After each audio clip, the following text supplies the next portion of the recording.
Hey guys, I wanted to make this quick video because I have people all the time ask me, hey, what do you think about this product? What do you think about this? What do you think about this vitamin? What do you think about? So, I'm going to teach you how I go about looking into a new product so that you don't have to keep asking me. You guys can do it on your own. Okay, so somebody asked me about this green salt. So, the first thing I do is I go to the website, um, and I start reading through the whole entire website. Like some things that stick out to me, all natural and plant based. Some things that stick out to me that I are red flags that I are thumbs down.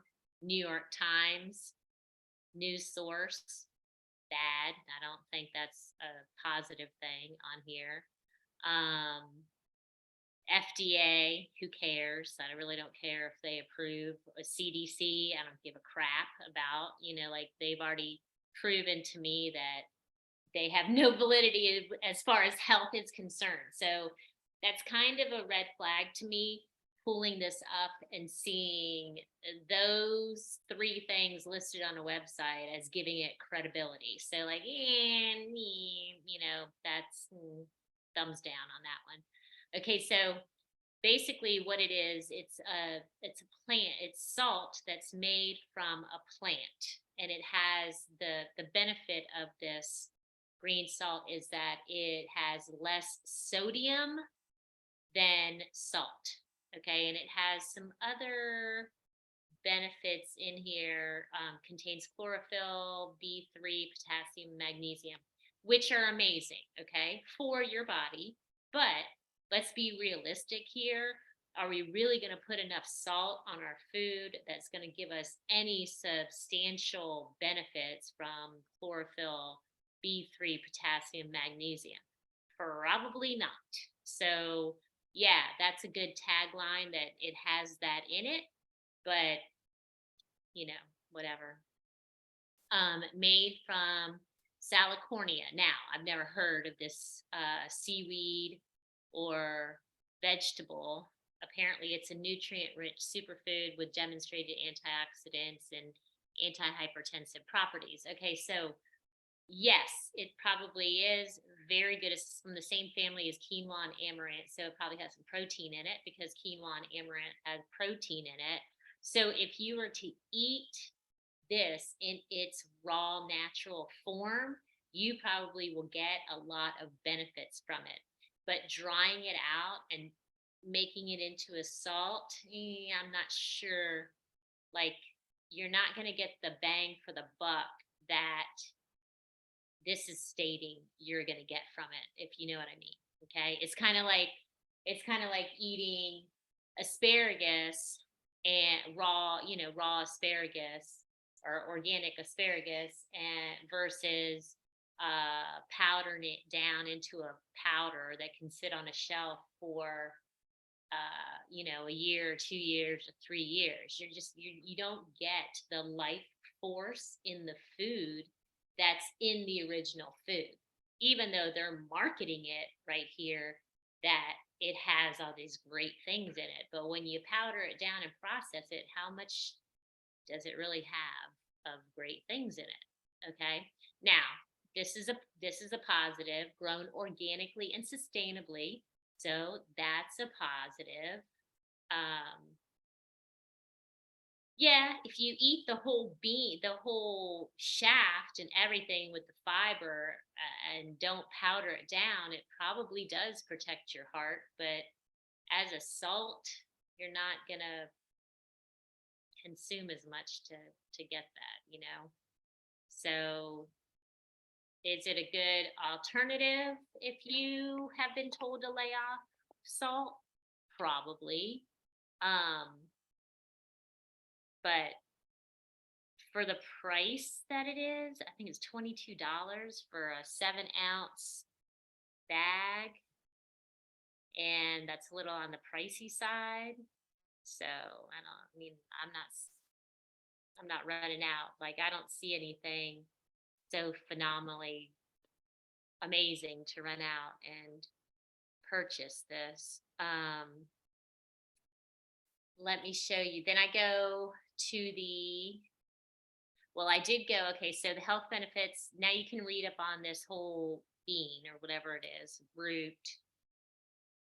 Looks like a green bean kind of root or something to me. So you can go through and read all this stuff, but then again, that's on the whole plant, not broken down and put into a powdered form. I also go to Google and I'll Google and then I'll start going down and I'll start just reading different benefits. I'll just look up the articles and just read, and just try to connect the dots and see if you find anything.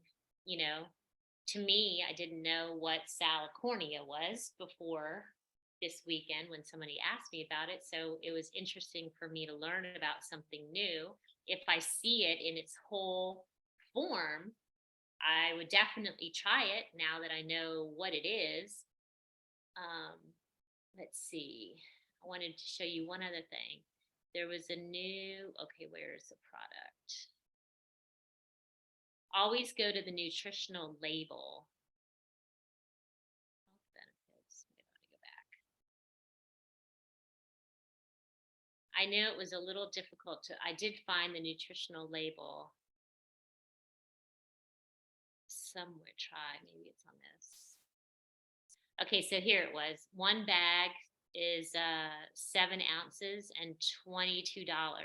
Where, like, this is the salt that I use, Himalayan sea salt, pink Himalayan sea salt.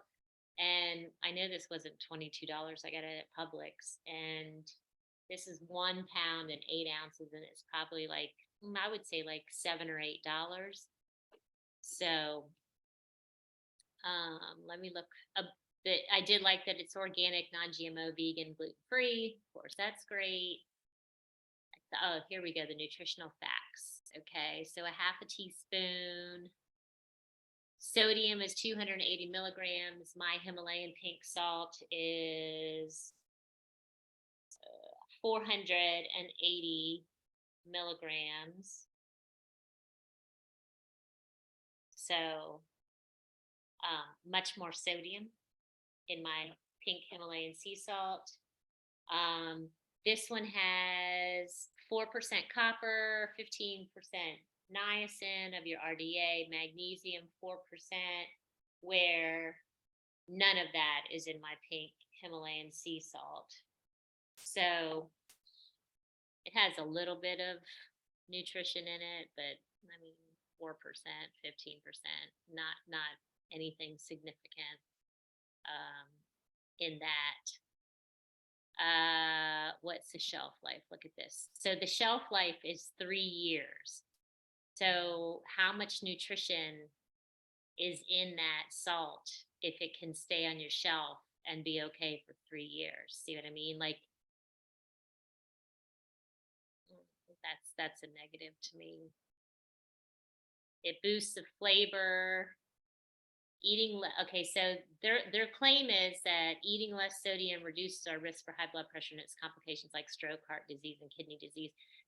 Trust me, if you've got stroke, if you're at risk for high blood pressure or strokes or heart disease or kidney disease, switching and buying this salt and not switching anything else in your diet, it's not going to do anything. It's not going to solve the problem. You've got to do a lot more things to solve the problem. There is iodine in it, which in the Himalayan sea salt there is not iodine, but you get iodine in your diet by eating chicken, eggs. If you eat dairy, I don't eat that much dairy. Sometimes some cheese, very little, but I get iodine in the supplements that I take and the food that I eat. So that is about the wrap up of the green salt. I mean, it's not a bad product, and if you've got, $22 for a 7-ounce bag, then go for it. But I think my personal thought is that if you're trying to prevent heart disease or high blood pressure,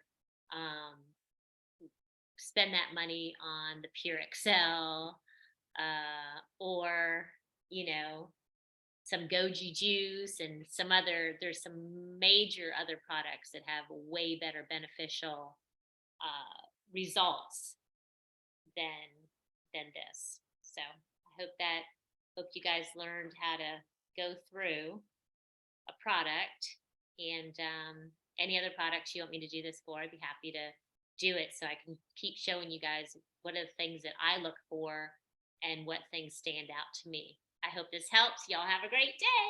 Bye.